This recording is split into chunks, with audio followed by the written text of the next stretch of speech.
Olá, seja bem-vindo para mais um vídeo. Nós estamos na série Ensina-nos a Rezar e agora com os Santos do Carmelo. Sou o Frei Diego Santana, carmelita mensageiro do Espírito Santo, e quero aprofundar com você hoje a vida, a história, né, o contexto e também a mensagem de Santa Teresa Benedita da Cruz, Edith Stein, né, uma judia que se converteu ao catolicismo, que veio a ser carmelita, que entregou a sua vida ao Senhor num campo de concentração. Então vamos olhar um pouco para quem é essa jovem Edith Stein, uma jovem muito brilhante, né? Ela nasceu dia 12 de outubro de 1891, então 12 de outubro é fácil, né? Nossa padroeira do Brasil, essa data.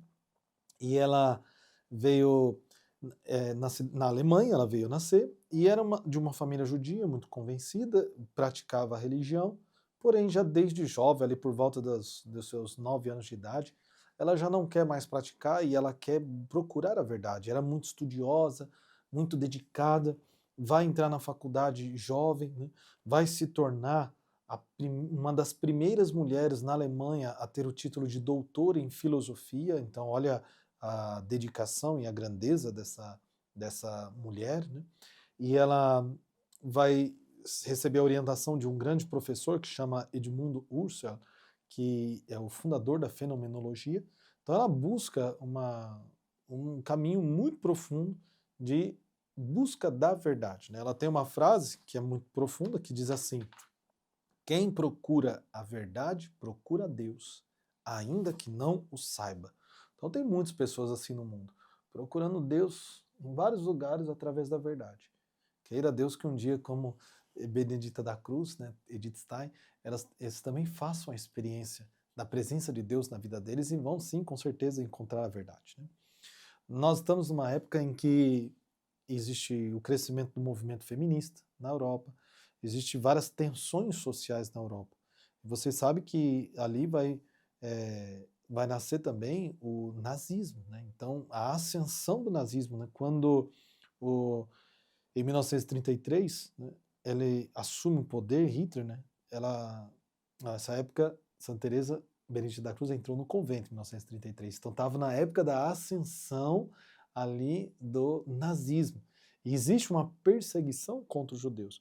Mas ela já tinha se convertido em 1922, lendo Santa Teresa de Jesus. Então, a filosofia, podemos dizer, foi uma preparação para a sua conversão. E numa noite, lendo a vida de Santa Teresa, o livro da vida, ela então dizia: aqui está a verdade. E vai começar ali a sua conversão para o catolicismo, né? Veio a ser batizada e depois entrou no Carmelo. Então, uma mulher muito dedicada. Mais uma vez falando da filosofia, o que acontece a filosofia na vida de Teresa, de Edith Stein? Não é simplesmente uma disciplina acadêmica que vai trazer sucesso para ela e uma boa profissão. É realmente um meio para buscar a verdade. Isso é importante. Olha o anseio da sua alma, né? Então ela vai buscar na fenomenologia as questões profundas sobre o ser, sobre a existência, né? Então, o significado, né, o porquê das coisas, e por que nós estamos, por que as coisas acontecem. Então ela tem várias reflexões muito profundas.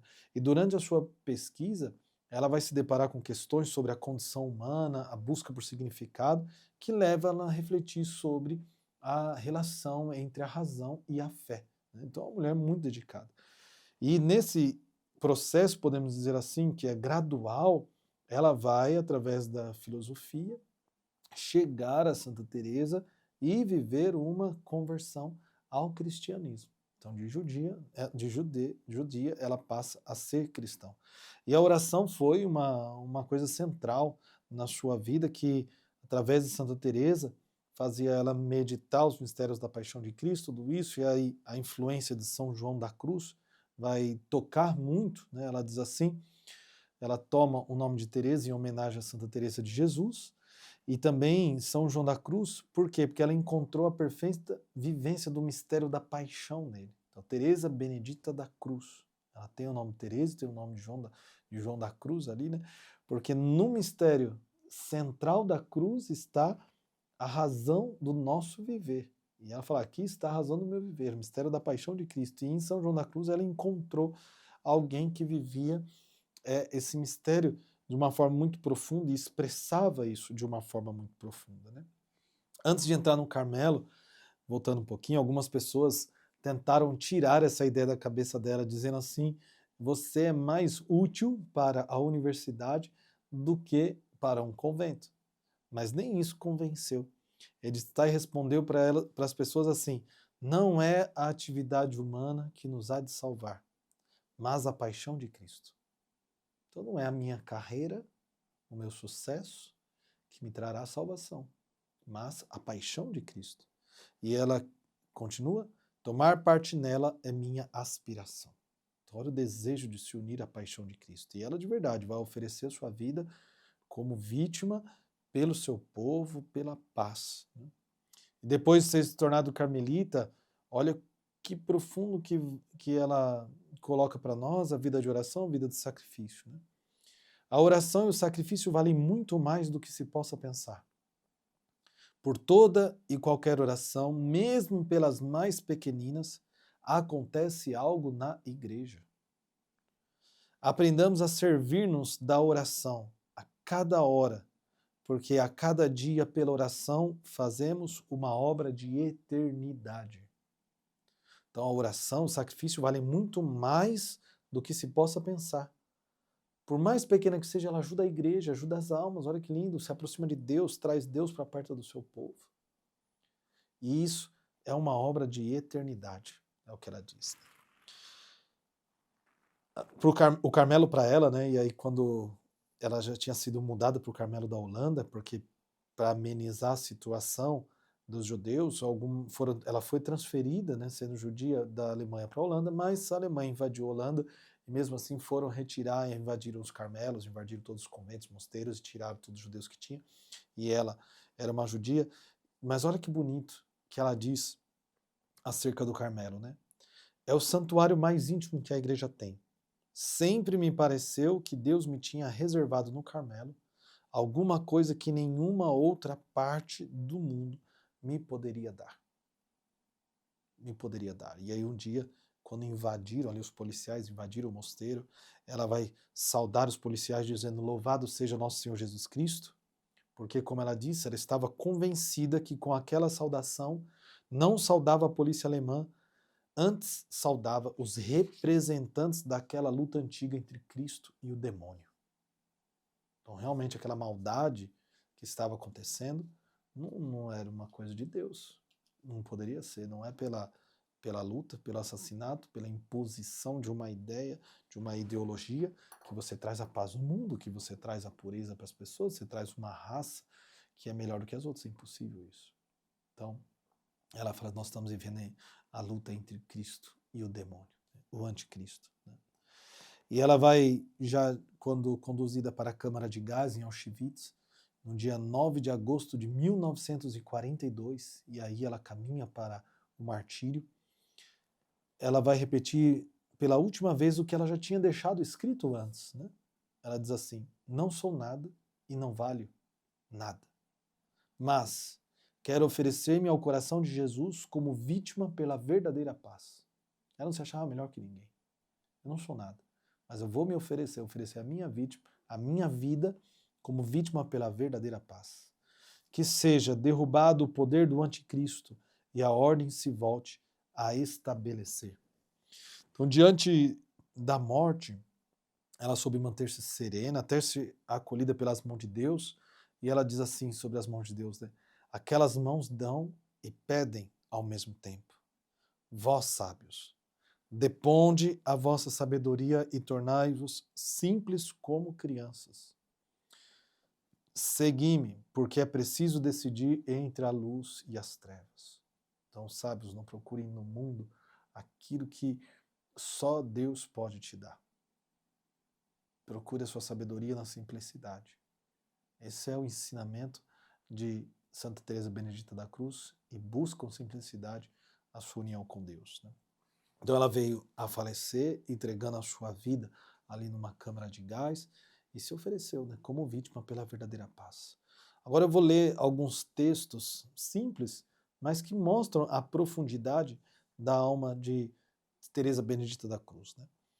Ela diz assim, olha, quanto mais escuridão se faz ao nosso redor, mais devemos abrir o coração à luz que vem do alto. Então, por pior que esteja a situação, a perseguição, a dureza da vida, tem sempre uma luz que vem do alto, que fala ao nosso interior e que nos ajuda a encontrar o sentido, o significado das coisas.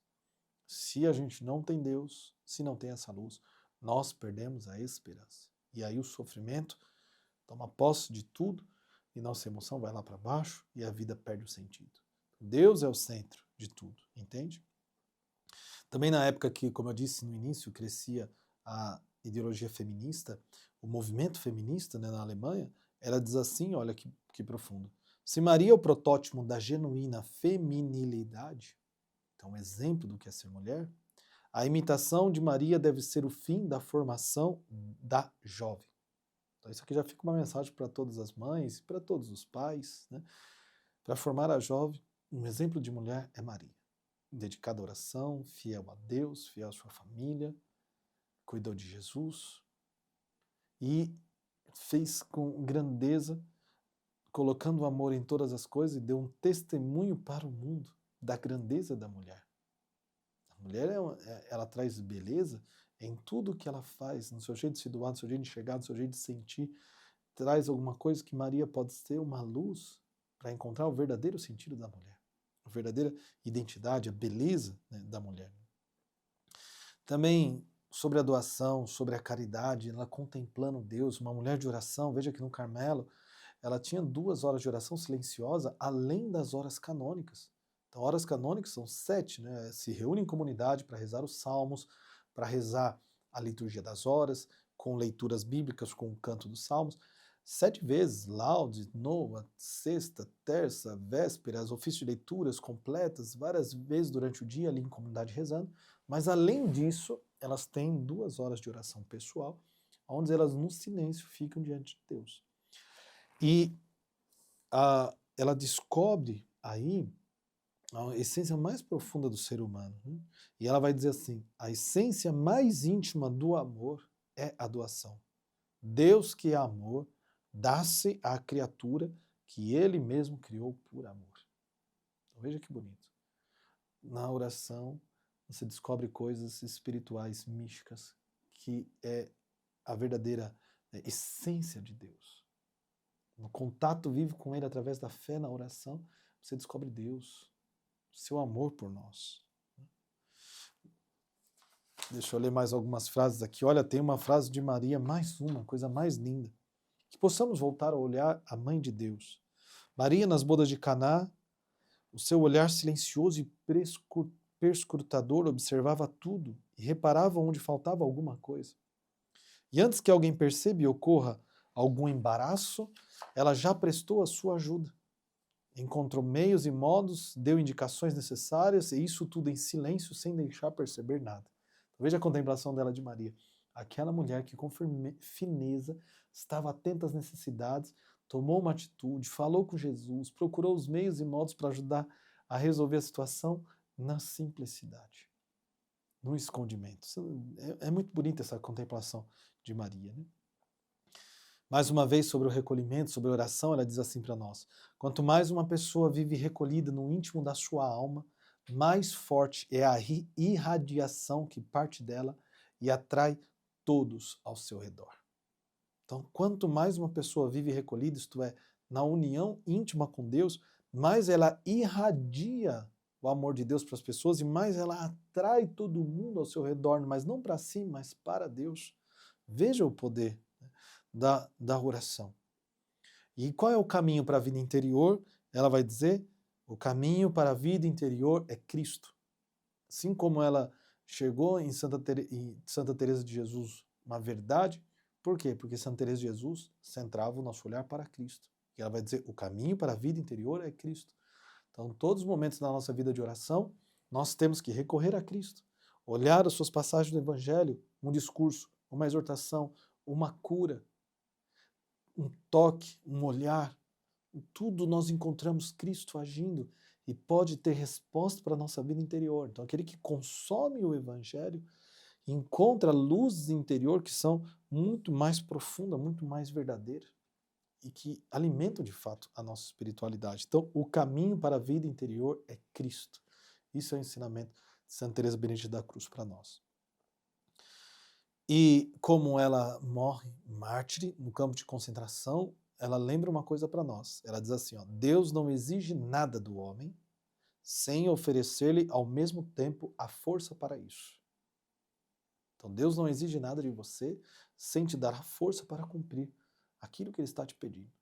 Então lembre-se disso. Ela caminhou firme na sua busca da verdade.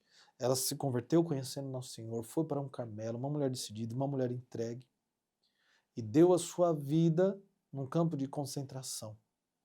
E sempre se apoiou na força que Deus dava. Deus não exige nada sem oferecer ao mesmo tempo a força para isso. Se apoie em Deus. Busque nos santos um testemunho que alimente a sua vida espiritual.